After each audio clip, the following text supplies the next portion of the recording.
Hello and welcome back to this episode of SoulShift. Today, Ali and I are joined by Sadia Hameed, a spiritual guide and transformational mentor who helps conscious women reclaim their power and reconnect with their inner light.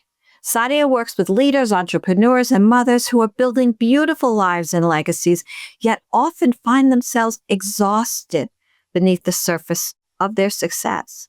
What we love about Sadia's work is her commitment to wholeness, helping women thrive not as fragmented roles, but as integrated, sovereign beings flourishing across every area of life. This is truly the essence of what we hope to inspire during every episode of SoulShift. Welcome to SoulShift, where modern science, ancient wisdom, and real life come alive. SoulShift is your weekly dose of inspiration and a reminder that meaningful change can be both gentle and powerful. Together, we'll unlock practical tools, share conversations that spark something beautiful, and celebrate every facet of your incredible human experience. Your energy matters, your growth matters, and you matter. Let's shift boldly, joyfully, together. Welcome, Sadia. We're so grateful to have you here. Thank you, Mindy and Ali. It's my pleasure to be here. So let's dive right in. You work with women who from the outside appear to be thriving, successful careers, beautiful families, meaningful work, yet many of them come to you feeling burnt out and fragmented.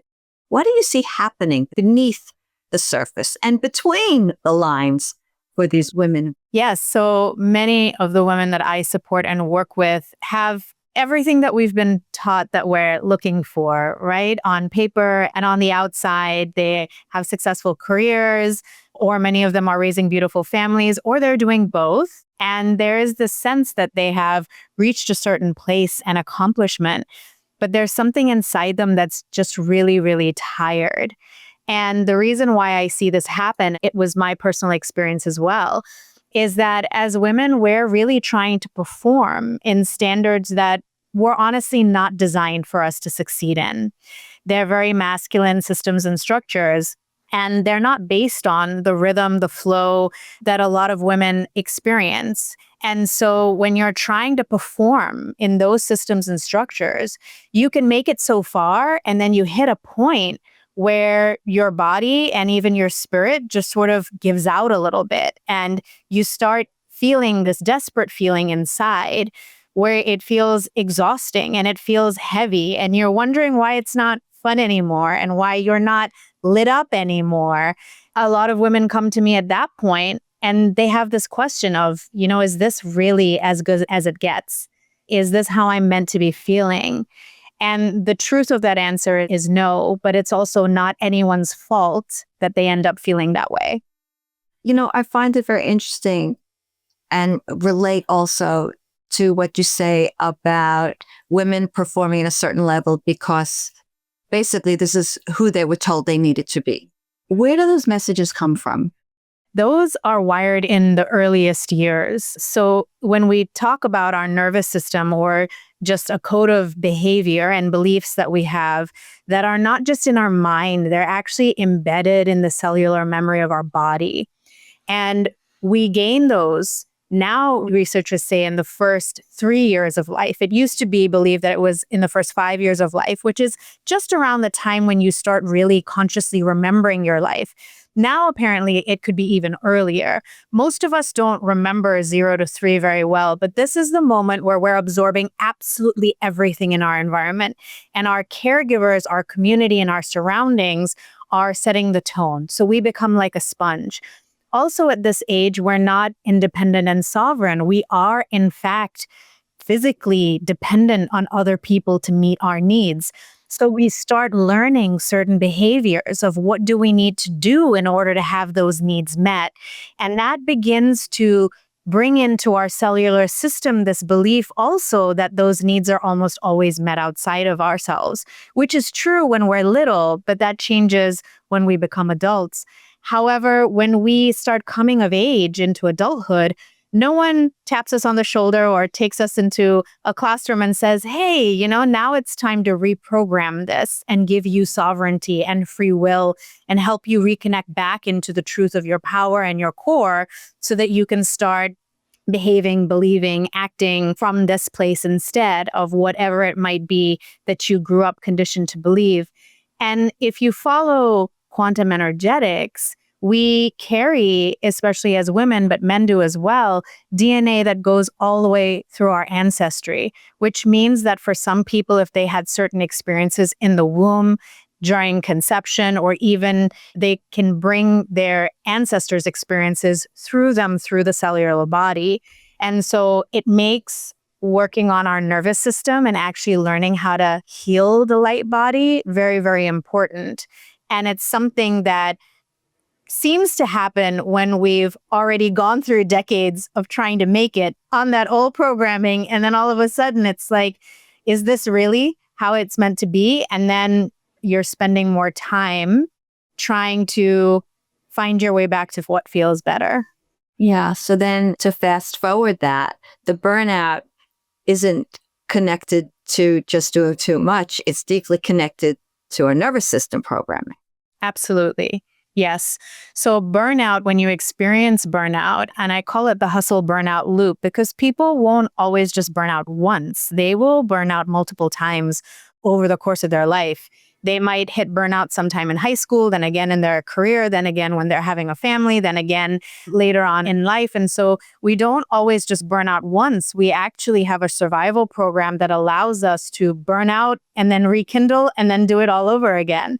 But burnout is deeply connected to our nervous system. And when we start experiencing that feeling of burnout, it is our body's way of starting to signal to us that something needs to shift and to change. And oftentimes I say that burnout is actually when the soul is finally able to start speaking through the programming of the nervous system to say, we can't keep doing that. So when we're young, we're programmed to survive. And as we grow up and become adults, that survival program is still running. Now, sometimes burnout can actually start taking you to the place where the survival program is in danger because you're exhausted, you're fatigued. People might manifest really terrible illnesses. There might be something else that happens. And so you hit this almost tipping point where now the program isn't sure that the hustle is safe anymore. And so it starts to send an alert. But we're not always paying attention because we don't always know what that feels like. And when we do figure that out, that something doesn't feel right, often there's very little guidance on how we actually start to recalibrate and come back to a state of regulation. Yeah. And that brings me to many of the women that I work with who have spent years disconnecting from their bodies, right? Pushing through, overriding signals, numbing out. So how can we help these women begin to read what their bodies are actually telling them? The truth is, I spent most of my life completely disembodied. I was fighting against myself for at least the first 3.5 decades of my life. And it's really hard work going against your actual grain to try to measure up to standards that you never co-created for yourself is honestly really exhausting. And the harder we push, the more effort it takes to be able to move us in that direction. And we do disembody. We start to either numb out or we start to just try to stay busy because being back in the body doesn't feel safe and it doesn't feel complete. And this goes back to that survival programming I also talked about from 0 to 3, where our needs were being met by somebody else. And so in adulthood, we're still searching for that. But the safety, the validation, the belonging, the love, the trust that we're trying to actually find, that is deeply rooted within ourselves and within our core. And so nervous system healing and healing from burnout is the process of actually coming back home to yourself. And once you find an anchor into that really deep sense of safety in your core, then you start to rebuild trust with yourself. And then the external conditions and circumstances can shift and change. But what remains really steady is your sense of certainty and your sense of self. And that is a really important journey that a lot of women can take. because I never felt safe anywhere in my life until I learned how to feel safe in me. And not safe in my body as in there's never any danger around me, safe in a sense of trust, certainty, and steadiness of knowing I've got this. I don't know how, but I got this. I've got me. And that changes your whole state of being once you're able to come back into that way of being. Yeah, I really want to dive into this whole concept of safety. Just you talk about nervous system programming, but is what you really mean, or am I not understanding it to be nervous system reprogramming? Well, we could see it either way. I would say that when we came into being, when we first took our breath of life, we had a programming that didn't have all of the influence and the noise and the fog that we find ourselves moving through as we go day by day, month by month, year by year. So whether it's about returning to the original program or whether it's about reprogramming, I would encourage listeners not to worry so much about that, but to take the message that they have the ability to come back into a really wonderful state of balance and knowingness that does not exist outside of them, that actually they have all those answers within them. And there's a really gentle process that you can start going through in order to calm the noise and allow the body to come back into that state of being. And it might also be helpful to just explain a little bit about the nervous system itself. The nervous system is like an electrical communication system that is running through our body. And what it's doing is it becomes the interface between our physical body, our environment, and our mind. So when we're little, if we take the example of touching something that's hot, right? You will touch something that's hot and it hurts. Your body senses the pain and your mind registers that that is painful and therefore probably is not a great idea to do it.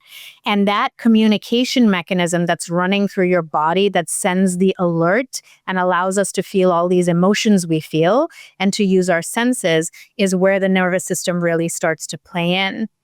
Part of what ends up happening as we move through our life is that we lose a little bit of the connection of how that system is also including things like our intuition, our core wisdom, our knowingness. And so sometimes people will say something like, oh, I had a gut feeling. That's also running through our nervous system. So in essence, it's this beautiful energetic mechanism that is allowing us to gauge our environment, determine whether it's safe or not.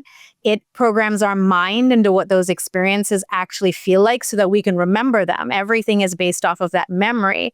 And then our intuition, when our nervous system is regulated, our intuition is able to play in. And that's when you have all these ideas, these moments that you act on without necessarily having to overthink it.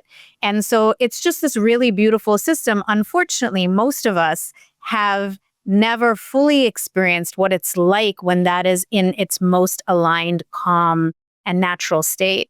Because from a very early age, we ended up going into the survival program, and the nervous system, when it stays in that place, actually creates a physical experience, and the brain is recording all of those experiences, and then we just loop them on repeat in different situations, circumstances, and environments.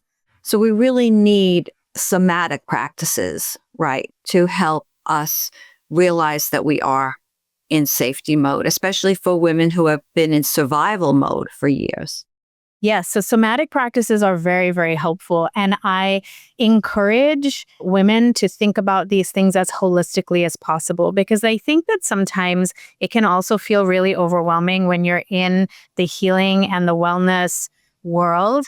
There's so many different practices and so many different modalities. And I know for myself personally, I felt like I had to go to each one separately in order to figure out which one was actually going to help me.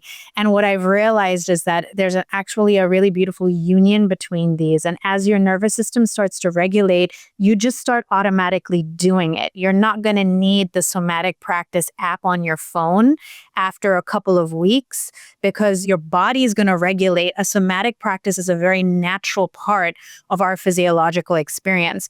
And it's something that the nervous system starts giving you indications that it needs, so you almost start craving it. So deep breathing, being able to sit with your emotions and keep yourself really calm. Movement, and any kind of movement, doesn't have to be rigorous movement, but movement to allow the flow of energy to move in and out and through you. And I always encourage people to not worry about what that somatic movement is, but to find one that feels most natural and that you can do at any time and that you really want to do. And so it's less about any kind of a doctrine for me and much more about just that sense of, I really feel like going for a walk right now. I really feel like I need to go to the gym right now. I would love to just sit here in absolute silence right now. And other things are also somatic practices. Laughter is a somatic practice. It is a physical release and expression going through our body, but rather than talking about pain and trauma, which is what a lot of somatic practices focus on helping you release, it's the other vibration. It's the vibration of joy. So I encourage people to think about that really holistically. Like, we are actually engaging in somatic practices all the time, all throughout our day, even if we don't realize it. I just want to clarify, though, for our audience, we're throwing out the word somatic a lot. Basically, somatic practices are practices that involve the body more than the mind. It's becoming embodied, inhabiting our bodies through these various tools. And that's very important in an effort to, and to use your term, anchoring safety. Absolutely. It's not about not being surrounded by danger. It's finding that safety within. Absolutely. So it's being able to go into any kind of movement or even breath state that allows you to be present fully in your body. Because sometimes we can go through our mind and leave our body, and that's how we become disembodied. But somatic practices make you focus on actually being in your body and bringing the experience you most want to have through that real anchoring into your body. And then you start to build that enjoyment of being embodied and realizing that there's a sense of limitlessness that you can achieve through that. And sometimes it's as easy as starting with a deep breath. Absolutely. Thank you, Sadia, for her explanation. Sadia, I love that you're talking about the transformation tools that we can use. And I know that many women feel like healing and transformation, and it seems very big. It seems very unapproachable. It seems something that's going to take forever. And how can they even begin this? And do they have time to fit it in their day? And I know sometimes women will just feel like, I'm so broken beyond repair. Why even begin? But you mentioned that this can happen kind of quickly. You mentioned that we can start somatic practices, and within a couple of weeks, we no longer need the phone to tell us how to do somatic practices. So can you speak into that a little bit more about how do we approach this and not feel overwhelmed by, we don't know what we don't know yet. So how do we approach this and feel like that we can do this at a pace that works well for us? I mean, one of the most wonderful things about quantum energetics and healing, which is the modality I work through, is that it happens very quickly. And so I can give an example of myself. I spent probably 35 years in burnout, getting to burnout, multiple burnouts, but about 5 months actually coming into a completely regulated nervous system. So if you compare those two, there's a huge difference. And I'm somebody who was, I've done all the programs. I struggle with my weight. I've, gone to all of the therapy, and there's been a lot of seeking that help and wanting to feel better. And that is the key that I really came to, that I love to talk to women about, is how do you want to feel? Not even thinking about how you want your life to be. How's it going to happen? What are your responsibilities? We start with the first question. How do you want to feel? And when I sat with myself and I asked that question, I thought, yeah, I wanted to feel safe. I wanted to feel nourished. I wanted to feel cherished. I wanted to feel rested. These were deep feelings. When I even say those words, they take me deep into the core of my being, like this truth that is a state of being that I long for and that I believe I deserve. So it starts with small practices. Pick a day, right? Start today and think, how would I really like to feel today? And what are some of the small steps I can take to help myself feel that?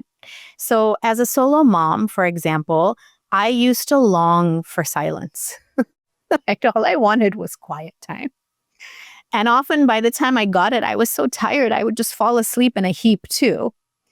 So I started asking myself a question, right? When are the moments when I can actually find that quiet time? Maybe it's not a day-long retreat. Maybe it's not a whole afternoon, but maybe it's 10 or 15 minutes. And where can I find it? And what would I do in those moments of silence? And how do I want to feel in that moment of silence? So I advise women to start with a day, start with a week, and then pay attention to your energy flows. Where are the moments where something happens in your day and you feel really great? Because we tend to remember at the end of the day the things that didn't feel great. And so I ask them to actually flip that. Start paying attention, take out a journal, just make a note, little audio note in your phone. When did you feel great? And can you remember that moment? Because that's what we want to take, and we want to start expanding it out into your day as much as possible. It could have been the smell of a warm cup of coffee wafting across your kitchen. It could have been that moment where you got out of a warm shower and you just felt renewed for the day. It could be the moment that your head hits a pillow and you think, you know what? I get to just be here for myself right now. Like, we're talking about micro moments. They don't have to be big things. These are the things, though, that allow us to really get into that moment where something felt really spacious, nourishing, expansive, wonderful. And then you go from there. You start actually building them out into your day so that you can start feeling better. And when you start feeling better, then you can create the spaciousness to go into some of the deeper work. But when someone's exhausted, if you hit them with transformation and trauma healing and, all of this other, it just feels more tiring. It's like that's another job on top of a job. And it turns a lot of people off. And it did for me for a long time too. When you start feeling better, honestly, by just being really devoted to yourself. So devotion of self is one of the first principles I guide women through in the Trinity of Self. That is just allowing yourself to decide how you want to feel, and then fully embracing that you're so worth it, and capturing those moments when you've given yourself permission to receive it, so that we can actually anchor into what that was and create more of it in lots of different ways. And those small moments start to glimmer through your day, and then your days start to glimmer into your weeks, and you start to feel better so much faster without the caffeine, without all of the extra stuff. And then you chase that feeling because it feels great. It's like the best dopamine hit that you could possibly have. And then we keep expanding from there. The deeper healing work does come, but it comes when you've already allowed yourself to just be really good to yourself for a little while first. I love the idea of micro moments. One of the things I work with my clients is we don't have to make these dramatic changes in order to feel a whole lot better, right? We can make small changes and feel a lot better. And I love that you can take these micro moments and really expand on how you're feeling and really feel pretty powerful from just a micro moment. And I'm really excited to embrace that in my own daily life as well. So thank you for sharing that, Sadia. Absolutely. And can I give an example of one of my favorite ones of how you can create this for yourself? Please. Yes. Because I remember talking a lot about things like positive affirmations. And one of the things that I have mentioned is that positive affirmations are wonderful once your body feels safe to actually receive them and allow you to take the action to follow through on them. So one of the things that I do every morning now is the moment I wake up, the first words I say to myself is, "Good morning, Sadia.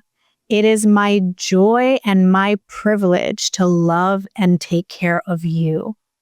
So what do we need today? It takes just a few seconds. It's so powerful. It's not an affirmation. It's a commitment. It's a declaration. It's an action statement, right? You're offering yourself devotion and you're saying, I'm going to show up for myself and I'm going to take a moment to pay attention to what it is that is. And then you can intuitively follow that feeling, whatever that feeling might be, what you want to eat, how you want to move, a couple of minutes you might need to yourself, the frustration you need to release, whatever that might be. But that's what I mean when I talk about devotion and practices. And then you get to live into it. And you might do that for a few days and nothing much changes and nothing much happens.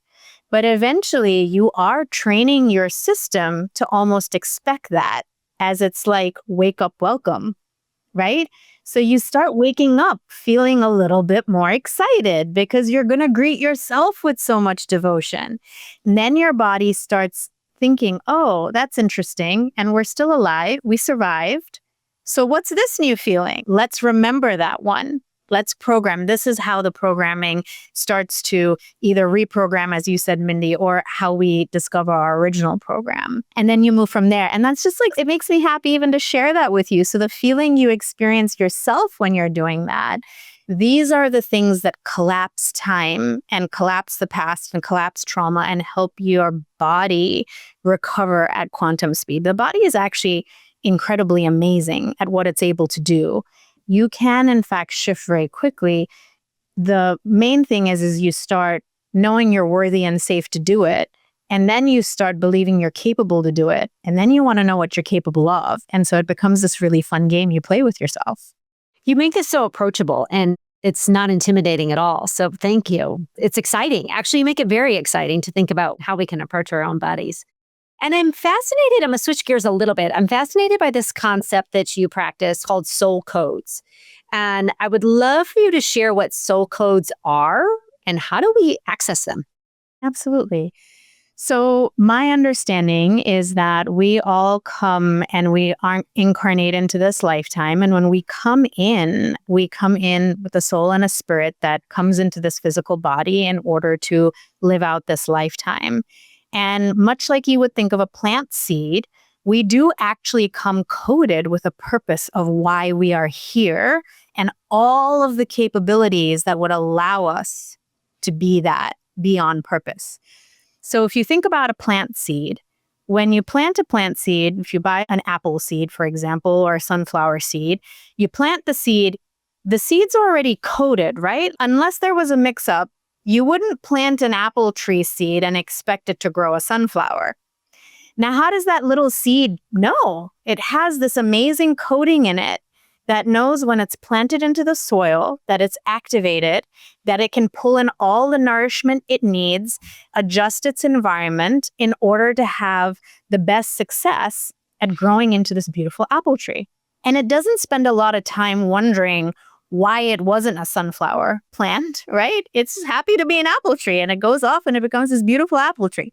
We are very much the same. When we came with a full coding of what we're here to do, which is so beautiful because it means that we are each unique. We each have a purpose. We're meant to be here. There's no mistake about why we're here at this particular moment in time. It's because we're necessary, we're essential. And that becomes part of the anchoring into your sovereignty and belonging within yourself. And the soul codes are there in order to help you access through your intuition all of the information, the ideas that you need in order to actually live out that purpose. Now, that doesn't mean that we don't have to learn skills or go to training or do things like that. Like there is action involved in developing the mastery to become your purpose. But a lot of that comes from actually following the joy, following the things that light you up. And it is a lot of what gets conditioned out of us at a pretty young age because we go into systems and structures that are actually conditioning us to come out into the marketplace and to serve a different function. But when you follow the creative passion and that expression, that is what your actual soul blueprint is. And it is so often why women my age or anywhere between their late 30s and their early 50s will talk to me and say, Sadia, there has got to be more to life than this, right? They have this yearning in them, something that wants to be expressed that is not yet fully expressed, but you can't really understand why. And that's all your soul code starting to come online saying, hey, you know what? This has been great, but actually we're here for something so much more. And when you move into that, you start to live in a true sense of abundance, a true sense of co-creation. Because if we're all here and we're limitless and we're unique, that means there is no need to compete against each other. There is no sense that for me to succeed and blossom into the fullness of my being, that someone else needs to suffer a consequence, that there's a consequence to me doing that. It's actually the complete opposite. And so that's how I like to describe it. And if you want, I can go into more detail about how it's actually coded into us and where it lives and how we begin to awaken it. I think I'd love to learn a little bit more. Please, if you don't mind continuing to share just for a few minutes. Sure. So we talk a lot in quantum energetics about cellular level healing and just this understanding now, even through research, that our cellular body is where we are holding the memory and the imprint of just about every experience we've had. And it holds the memory of all of our capabilities as well.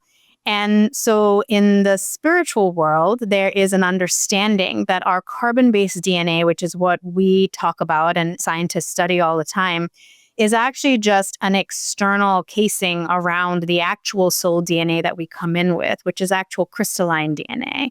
And that crystalline DNA holds all of the codes that we came with. So if you start thinking of yourself as this really powerful, ancient being, potentially from somewhere far out in the cosmos, right? We're made of stardust, the same that everything, like if you start looking around and you think the same, I am what makes that beautiful tree. I am the essence that runs through the wind. I am the warmth of the sun against my skin. I am that beautiful moon in the night sky. You start realizing that actually everything around us is just magical and mystical and interconnected. And so we tend to feel like our lives here are like this big, but the truth is that they're so expansive. And all of that is living within us. Now, we come here with free will, which means we have the choice. We can either choose to really tap into that and unlock that capability, or we can choose not to.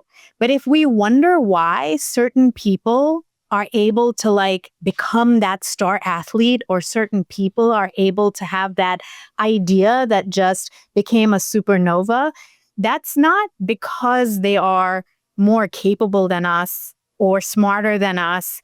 It has a lot to do with the fact that they've been able to tap into that inner genius that we came with. And they might not do it consciously, but that's exactly what they're doing.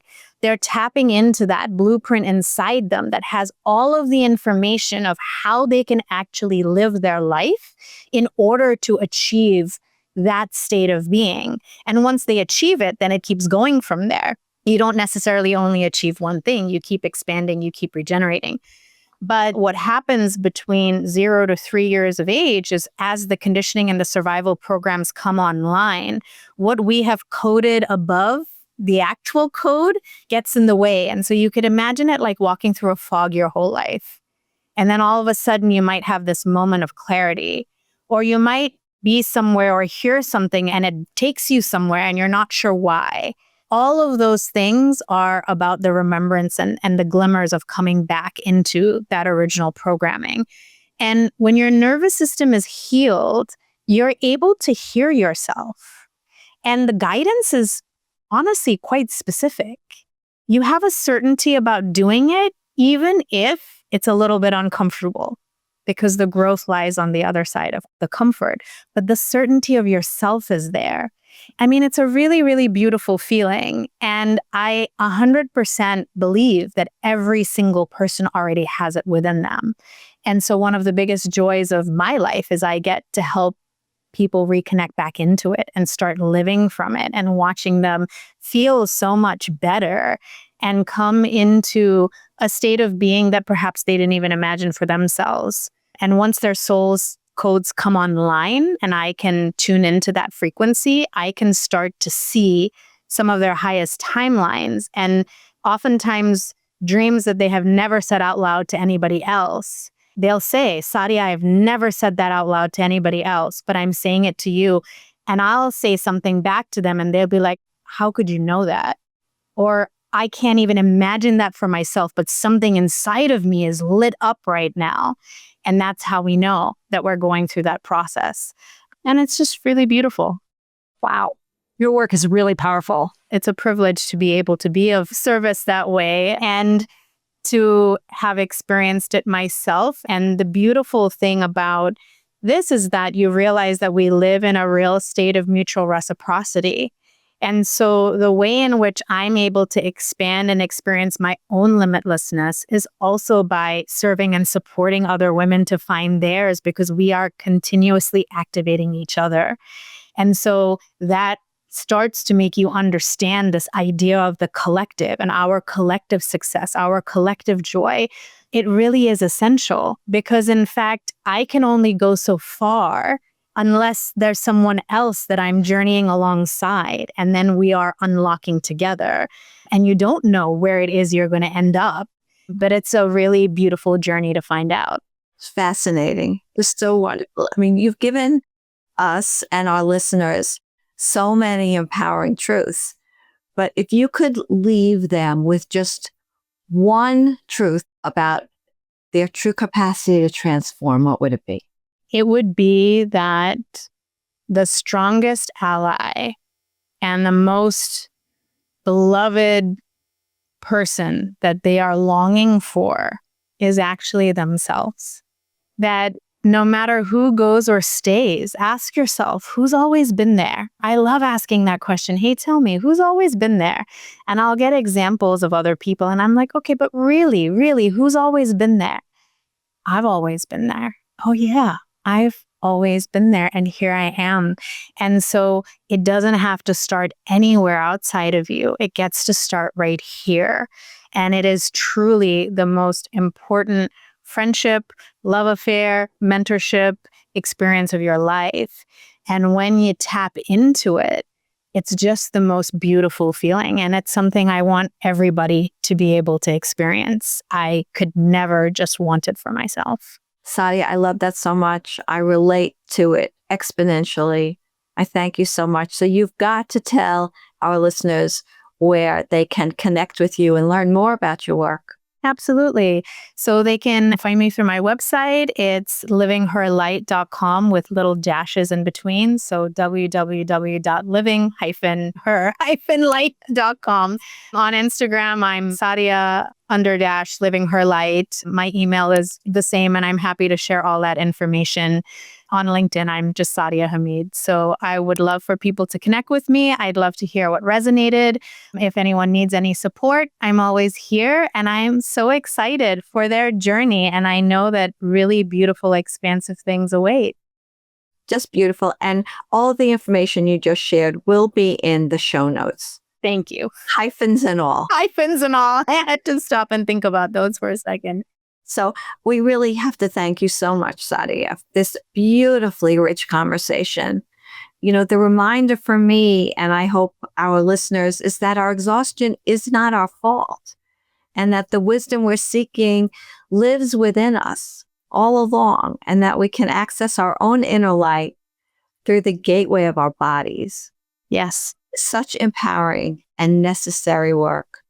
So to everyone listening, I hope you feel the permission to slow down, to listen to what your body is telling you, and to remember that you are not broken, you are not alone, you are whole, and you have everything you need within you to come home to yourself. Absolutely. That's it for today's episode of Soul Shift. Thank you for being with us, and we look forward to seeing you next time. Thank you for sharing the sacred time today. We hope something in this conversation touched your heart and offered nourishment for your soul's journey. Remember, transformation is most effortless when it happens one tender shift at a time. Until next week, we invite you to carry one insight from today into your life. Not as a task. Think of it as a superpower to yourself. If something resonated, we'd love to hear from you. If you're joining us on YouTube, feel free to leave us a comment below. Your words ripple outward, offering connection and comfort to others walking this path beside you. If SoulShift feels like home, please subscribe and consider leaving us a review. Your support will help us reach more hearts that need to hear they're not alone. We're holding you in love, so know you're not alone. Your journey matters. May your heart be filled, and may your path be filled with grace.